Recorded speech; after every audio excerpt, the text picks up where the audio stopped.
The system wasn't built for Black youth to succeed and prosper in, but that doesn't mean that we cannot and will not. We must encourage one another, lean on one another, and lift each other up. We have the power to create our own systems, to educate, promote, and empower ourselves, much like the Teens Now Talk magazine and this rally here today.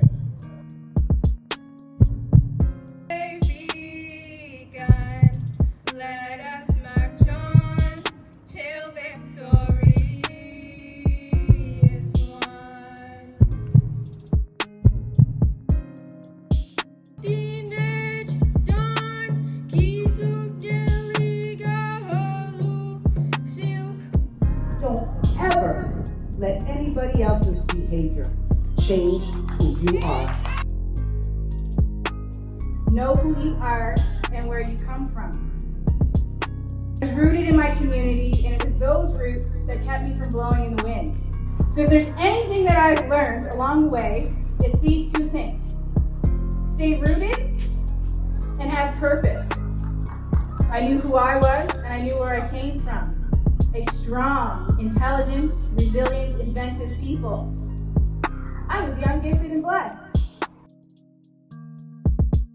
Lauren Perry, who's going to actually share with you a different perspective, but yet the same perspective. And it's amazing how you have so many individuals, Black, brown, and allies, all in the same room, and all have the same pain. I tell people all the time that the ones we should be preaching to are not standing here. The ones who need to hear what we have to say, 9 times out of 10, are not standing here.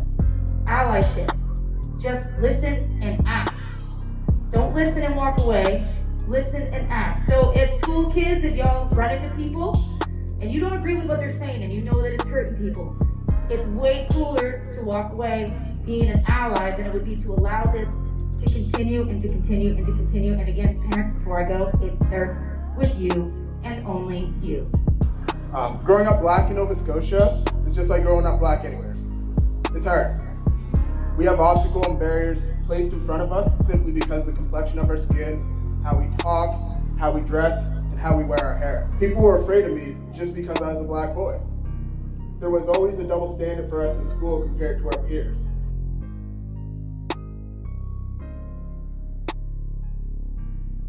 Despite the systemic racism in our education systems, we can still reach our goals and be successful. I was determined not to be who they thought I was, and I continue to push forward with the support of my family, friends, and community, and I was able to attain my bachelor's and master's degree from Dalhousie University. And to those who tried to hold me back and told me that all I had was potential, that I wouldn't capitalize on, I thank you for your motivation. You, the youth, are the leaders of today and of tomorrow. Don't allow anyone to dim your light, and continue to rise up and make a difference. Thank you. When we hear a bad joke, a racial slur, we witness violence, we see an injustice, we need to call it out. And just express that for us. Just take that burden off our shoulders sometimes, just to make it so we don't have to say, I can't breathe.